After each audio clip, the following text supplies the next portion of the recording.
নমস্কার বন্ধুরা, মিষ্টির হেসেলে সবাইকে স্বাগত। আজকে আমি তোমাদের জন্য নিয়ে এসেছি মৌরলা মাছের ঝাল। আমরা মৌরলা মাছ যেমন ভেজে খেতে ভালোবাসি, তেমনি এই ঝালটাও ভীষণ সুন্দর হয় এবং এই ঝালটা দিয়ে পুরো ভাতটা খেয়ে নেওয়া যায়।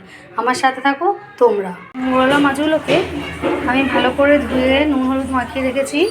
কড়াতে সর্ষের তেল দিয়ে দিয়েছি, ভালো করে গরম করে নেবো। মৌরলা মাছগুলো ভেজে নেবো।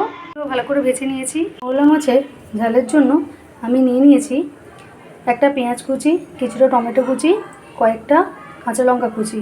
ঝাল অবশ্যই তোমাদের স্বাদ মতন নিও বন্ধুরা। আর নিয়েছি ধনেপাতা। যে তেলে মাছ ভেজেছিলাম সেই তেলে আমি দিয়ে দেবো সামান্য কালো জিরে, দিয়ে দেবো কুচিয়ে রাখা পেঁয়াজ। পেঁয়াজটাকে লাল করে ভেজে নেবো। পেঁয়াজটা ভাজা হয়ে গেছে, এর মধ্যে আমি দিয়ে দেবো টমেটো, কাঁচা লঙ্কা কুচি। পেঁয়াজ লঙ্কা কষা হয়ে গেলে আমি দিয়ে দেবো পরিমাণ মতন হলুদ, দিয়ে দেবো পরিমাণ মতন নুন, দিয়ে দেবো 1 চামচ কাশ্মীরি লঙ্কার গুঁড়ো। এগুলো কষা হয়ে গেলে দিয়ে দেবো সামান্য জল। কষা হয়ে গেলে দিয়ে দেবো ভেজে রাখা মাছ।